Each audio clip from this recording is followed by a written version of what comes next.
Who are with me on the dais. To my right, we have Matt Driscoll, who runs the Thruway Authority, who's done an extraordinary job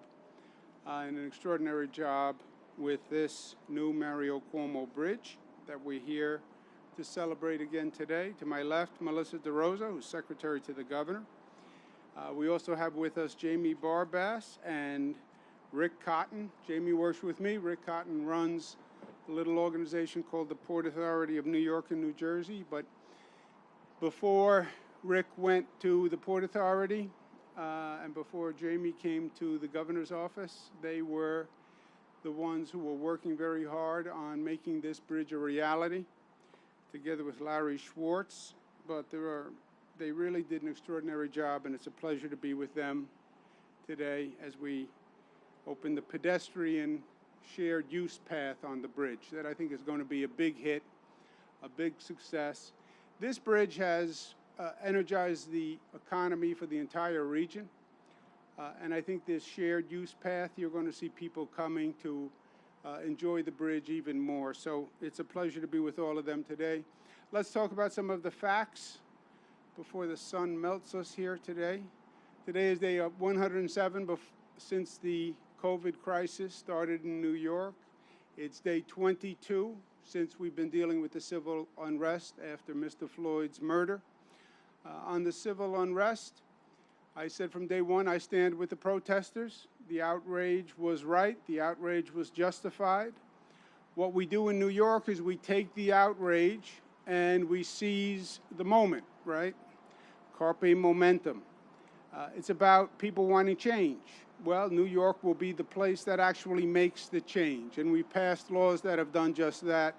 Today I'm going to sign additional laws. First, that an officer must report a weapon discharge within 6 hours. Second, police departments and courts must track all the arrest data, so we have all the facts, race, ethnicity. Third, a law that requires police officers to provide for mental and medical help to any person under arrest or any person in custody when they require it. The major reform that we're going through in New York, that is going to be the first in the nation, and I think really show people across this country how to change the system, how to hear the anger, hear the outrage that vented with Mr. Floyd's death, but which has been percolating for years and years and years. Mr. Floyd's death was the last in a long list, but it was a long list that goes back over 40 years. It goes back to Dr. Martin Luther King's murder. The question is, how do you make the change?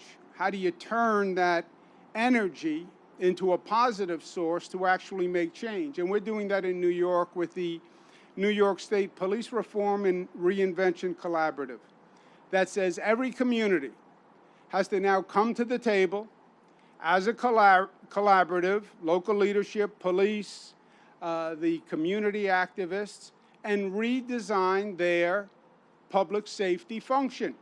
How do we change the police?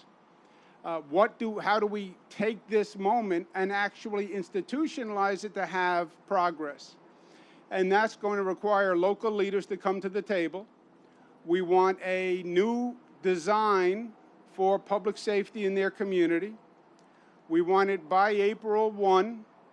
We want it to be legislated by April 1. So come up with a plan after putting everyone at the table, and then pass it into law and get it done by April 1. That's 290 days and counting. So I encourage all local governments to start today. The mayor can do it, the city council president can do it, someone else can do it. But in every city, in every county, in this state, come to the table and start designing the plan for the future. In terms of our reopening here after COVID in New York, we've been following the facts, and the facts are that New York is on the right track. That is an objective fact. You look at the numbers. which we watch every day now. Watch those testing numbers every day. We're doing the reopening. Let's make sure there's not an increase, there's not a spike. How do you do that? You follow the numbers on a daily basis by region, by county in the state, and you can see exactly what has been happening since the reopening. All of the numbers so far have been very good in New York. We're hitting a new high, which is really a new low, but in this case, low is good. The lowest number of hospitalizations since this has started. Amen. The lowest number of deaths on the 3-day average since this has started. Now, we'd love to see that number at 0, but really you'll never get to 0 because this is now, the number is so low that it's coming down to what a doctor certifies as the cause of death. Many people who pass away because of COVID have other underlying illnesses. They're battling heart disease, they're battling cancer, they're battling another disease, and they contract COVID. But this is the lowest number since we have started. And that, my friends, is a cause to celebrate in and of itself. We are now entering phase 3 for some regions across the state. We're going to modify phase 3 given this new data, and we're going to allow gatherings up to 25 people in phase 3, which is up from 10 people. Again, because the numbers are good in most parts of the state. Western New York will enter phase 3 tomorrow, and that's exciting. The capital region will be entering phase 3 on Wednesday. That's exciting. The rules and regulations of phase 3 are very clear. They're all set out. People should follow the guidelines because the guidelines have been working. They have been working. We have months of data now that says the guidelines make sense. Keep following them because they are working. And everyone has a role to play in all of this as we're reopening. Employers have a role, store owners have a role, employees have a role, individuals have a role, and local government has a real responsibility. And to the local governments, I say, do your job. Do your job. Local governments are supposed to be enforcing compliance. Compliance is hard. Why? Because people have been cooped up for a long time and they want to do what they want to do. I want to do what I want to do. I'll tell you the truth. I get it. But we have to stay smart. And if the local governments don't enforce compliance, they're not doing anyone a favor. Because if they don't enforce compliance, you will see the numbers start to go up. And if the numbers start to go up, you're going to have to see that area take a step back. So the local governments, I say, do your job. We know the alternative. You're seeing all across the nation the virus actually increasing. We have 22 states where the virus is increasing. It's a dramatic national turnaround. We are the exception here in New York. God bless us, but we are the exception. We don't want the same plight of these other states. Talk about a great irony. One of our concerns now in New York is that people from the other states that have a high rate of increase of COVID virus may start traveling to New York. Remember when we started, other states were saying we don't want people from New York coming to our state because we're afraid they'll bring the virus?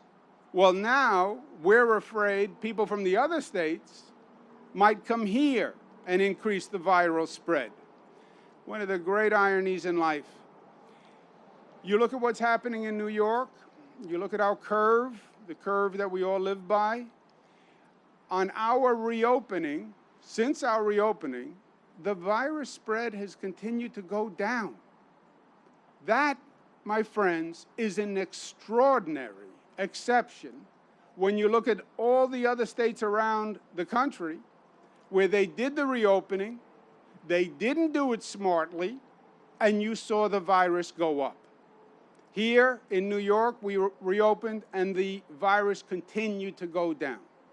And that is exactly what we want to do. Because we have been smart the way we've done this. We have been smart. It was hard, but we stayed smart. Because the question was never to reopen or not reopen. That was a political question. That was all a political game that people played. Well, are you in favor of reopening or are you against reopening? Nobody was against reopening. What an absurd frame. That's what politics does. It defeats intelligent conversation. Nobody was against reopening. The question was always how to reopen, and reopen smartly. And what we said here in New York is if you don't reopen smartly, it's not going to work anyway. If the reopening doesn't control the virus, it's going to make the economy worse. That's what we said. And all the voices said, no, just reopen, reopen, reopen. Liberate, free us, free us. Yeah, free us. Free us to hurt ourselves and decline. And you know what? That's exactly what you see happening right now. Reopening, reopening, reopening wasn't done smartly, wasn't done on the facts, wasn't monitored, and now people are seeing a second wave. 22 states, numbers going up.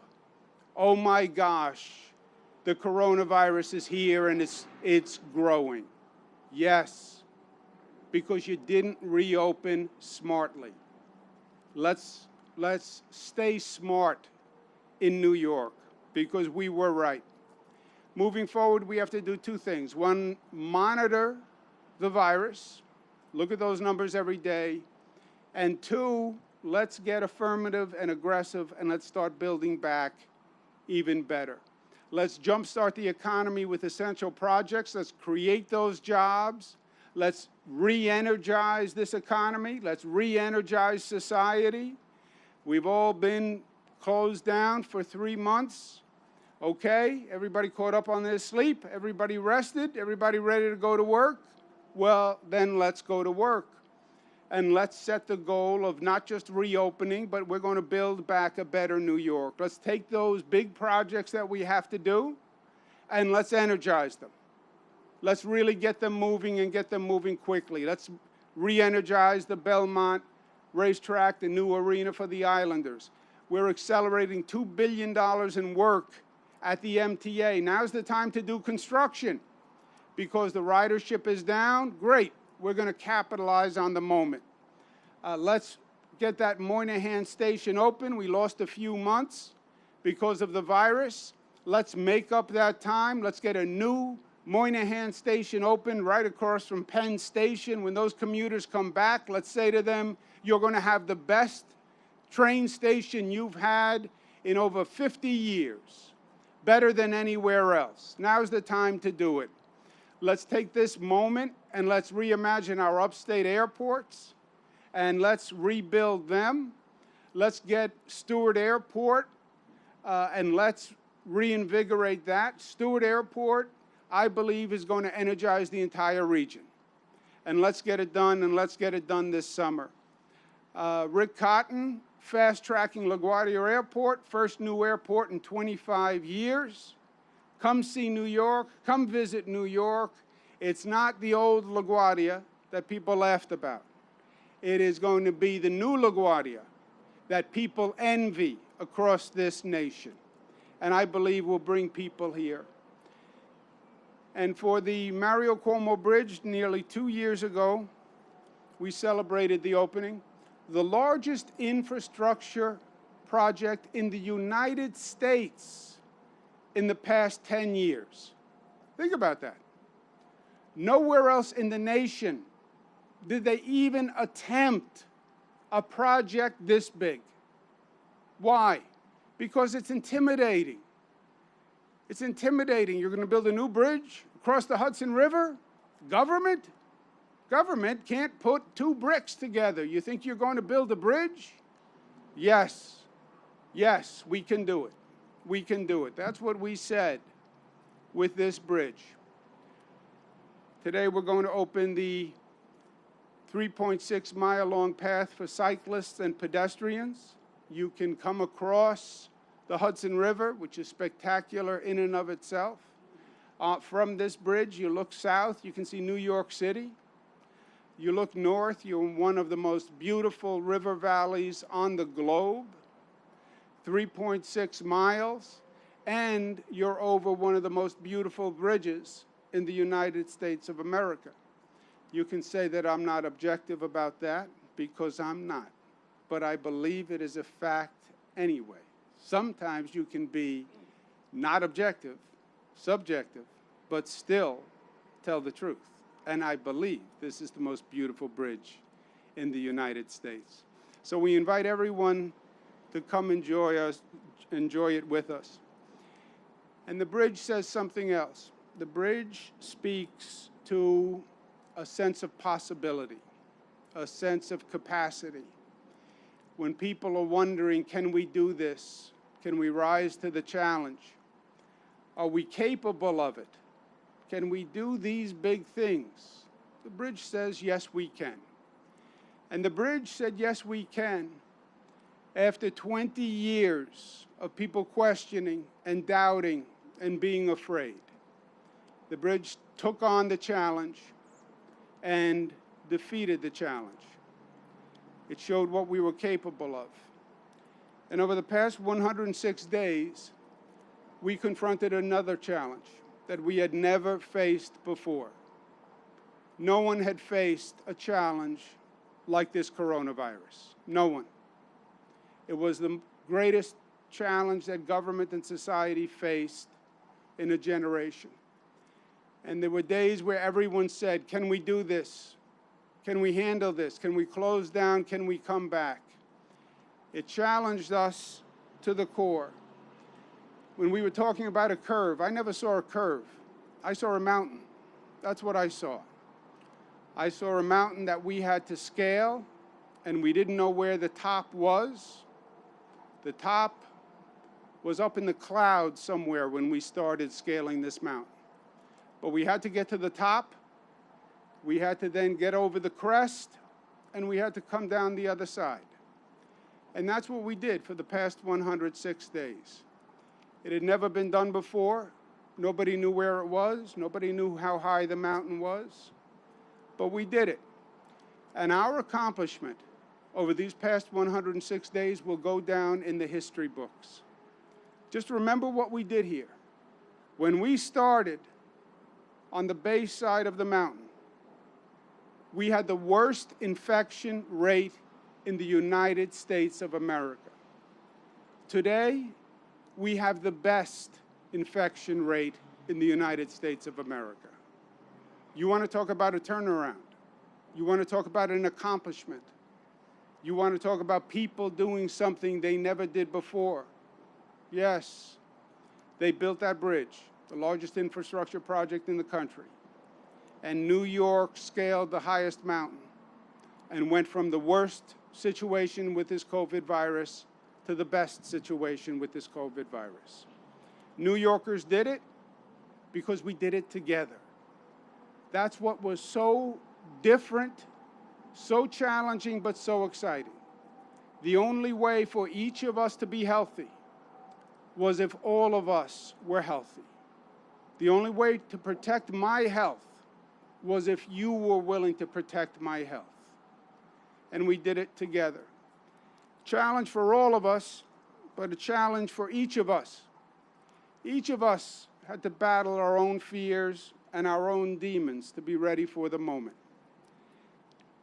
And this Governor Mario Cuomo bridge, we're here today to say happy birthday.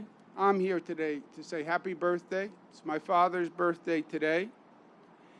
And he would be very proud today. I miss him very much. I miss him every day. But in a lot of ways, he's still with me. There are many nights that I went to sleep during this past 106 days, and I laid there in the bed and I said, what would my father tell me to do today? And I could hear his voice, and he gave me great advice and great comfort in some of the longest nights. And I knew exactly what he would say.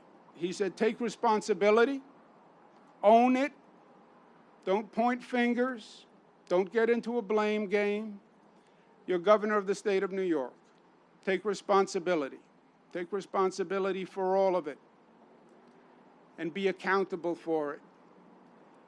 My father would have quoted Winston Churchill. He loved Churchill saying, never give up, never give up, never give up.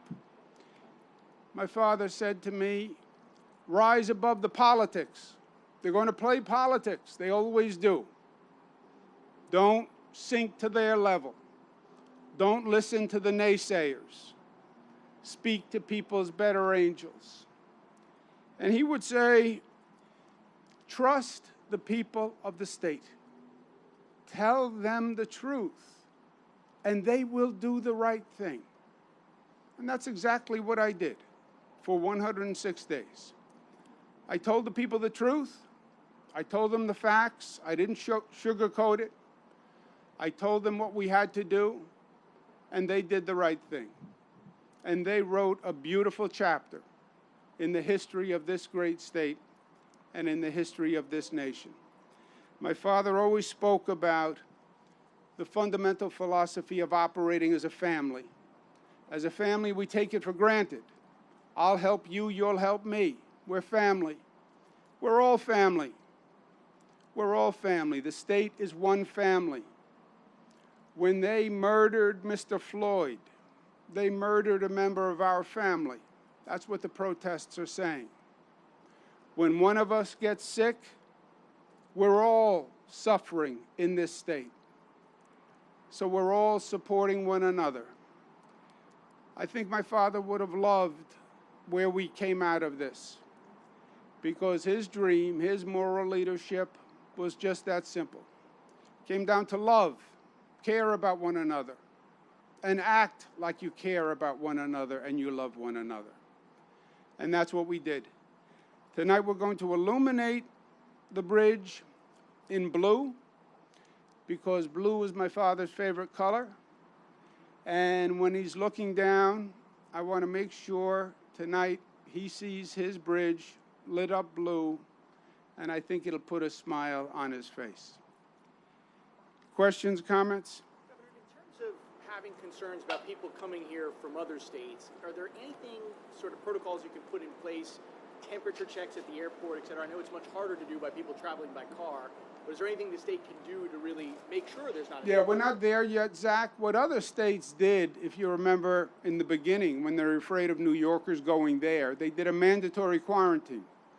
That if New Yorkers traveled to their state, they had to quarantine for 2 weeks. We're not there yet, but it is just a great point of irony that when we start this situation, the other states said, no, we don't want New Yorkers coming here. Federal government was talking about blockading New York and not allowing New Yorkers to leave, right? That's what they were talking about. Now, it would have been illegal, unconstitutional, and it would have started a civil war. But I don't know that any of those things has ever stopped the federal government before. But that's where we were. They wanted to blockade New York. The other states wanted to make sure no New Yorkers went to their state. Fast forward 106 days. We have the lowest infection rate. And my health officials are saying, we hope people from Florida don't come here. Governor, Peter. yeah, you were talking yesterday about calling business owners. How many businesses did you call, and what kind of reception did you get? I'm sorry, a little louder, Peter, please.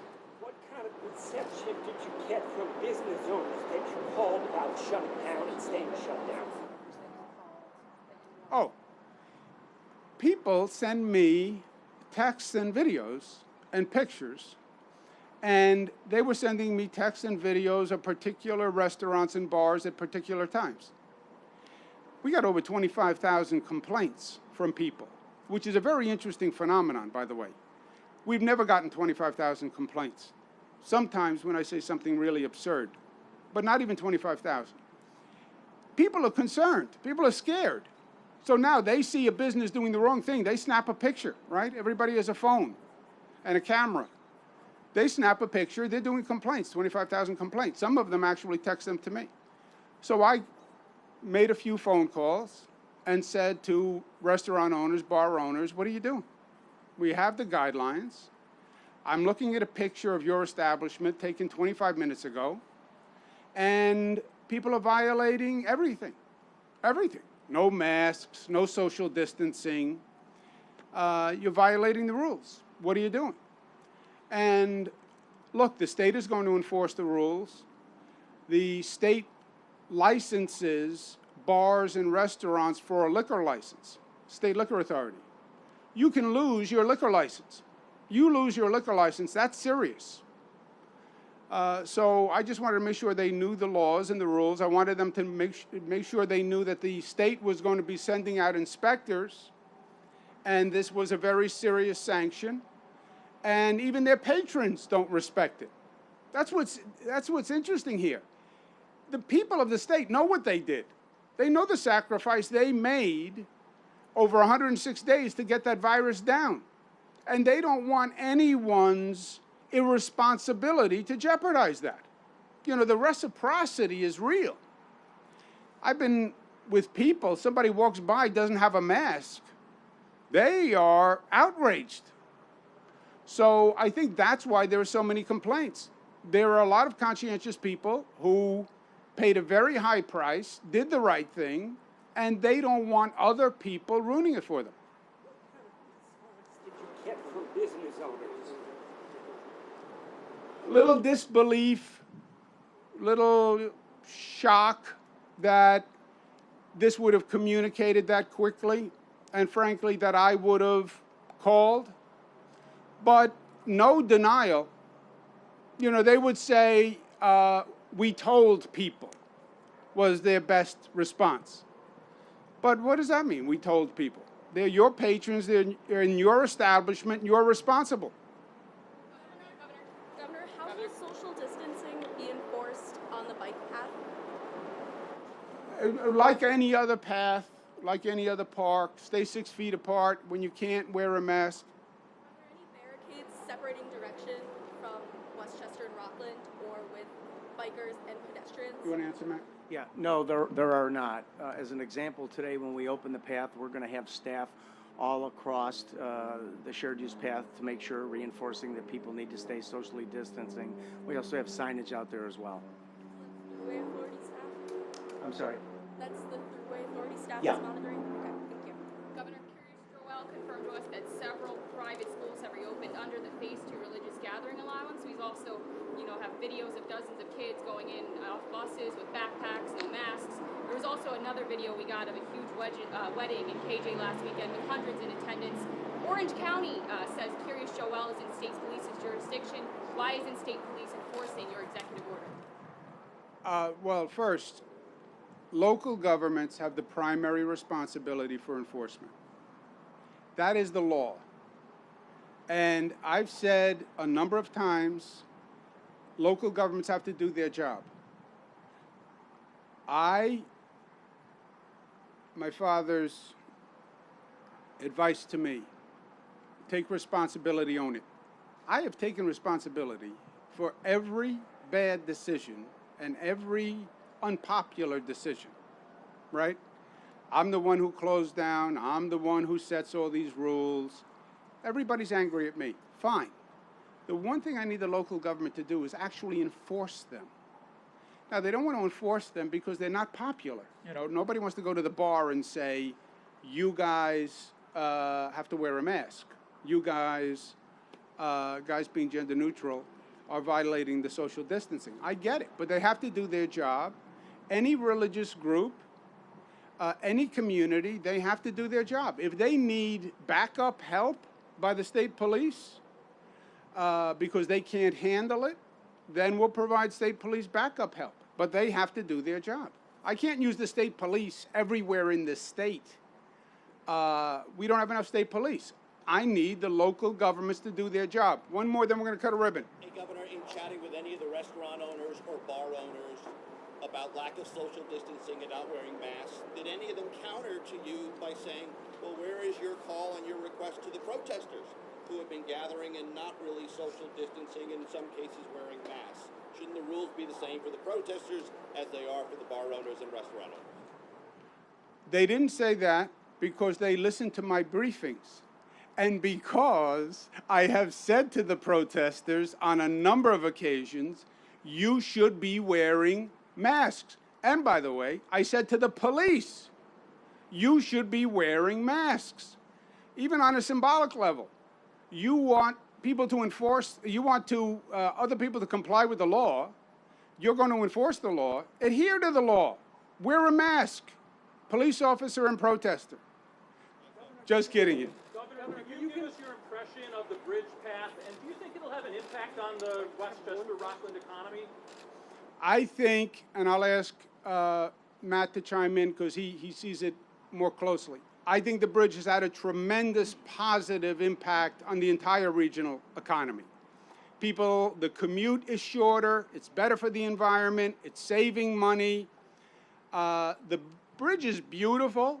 People are coming to restaurants, etc., just to see the bridge, especially before this COVID situation. And I think that pedestrian path is going to be a home run. There are other pedestrian passes on the Hudson that attract people just to walk over the Hudson. They're just a pedestrian path, and people by the thousands go just to walk over the Hudson. Here, you can walk over the Hudson on a beautiful bridge. You can see New York City to the south, the Hudson Valley to the north. Yeah, I think you're going to get thousands of people who come, and they'll stop in local shops, and they'll stop in restaurants, and they'll stop in bars. Matt? Yeah, I think the governor nailed it. There's been a tremendous amount of interest in the opening of this path from beyond the people that live in this region.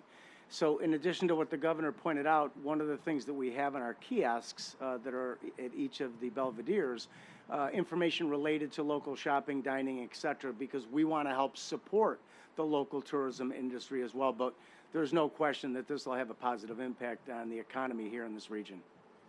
Thank you, guys. Thank you. We're going to cut a ribbon.